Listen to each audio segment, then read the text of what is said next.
Polkadot and Cosmos stand out as two leaders in the world of distributed ledger, each with a distinct vision on interoperability and scalability. The comparison between them, though, is not a straightforward contest, but rather a nuanced exploration of design philosophies and functionalities. You can think of the Polkadot relay chain as an international airport, where each airline, or parachain, has their own gate. In this Polkadot airport, airlines share the same infrastructure, security protocols, and air traffic control. This ensures all flights or transactions are coordinated to prevent any mishaps. Cosmos adopts a different philosophy where each blockchain, or zone, is self-sufficient, running its own consensus and secured by its own validators. The Cosmos model emphasizes sovereignty and independence, utilizing a hub and zone model for interoperability. Picture a network of highways, or what Cosmos calls zones, connecting independent cities or blockchains. Each city maintains its own roads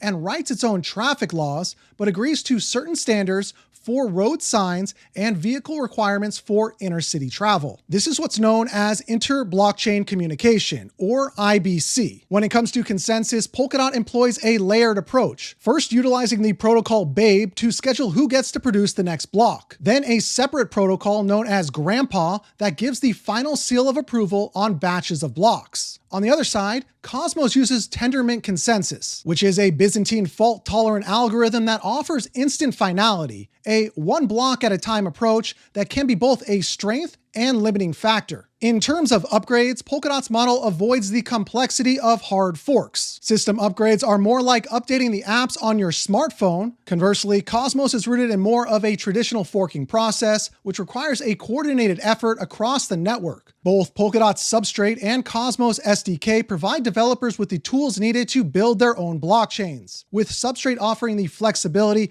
of multiple programming languages through WebAssembly, and Cosmos SDK focusing on the Go programming language for simplicity and efficiency. So when you think about it, Polkadot and Cosmos are not merely platforms, but more philosophies on how a network of blockchains should operate. Polkadot's architecture can be thought of as a high-rise building with a strong foundation, the relay chain, supporting numerous floors of parachains. Cosmos, on the other hand, is more like a gated community, where each house, or zone, is built on its own plot with individual security systems connected by a series of roads and common areas, or what Cosmos calls hubs. The choice between Polkadot and Cosmos will ultimately come down to the specific needs and preferences of a project, whether it values the robust shared security of Polkadot or the sovereign flexible model of Cosmos. It'll be fun to watch as these networks mature. Their real-world applications will put these philosophies to the test, revealing the strengths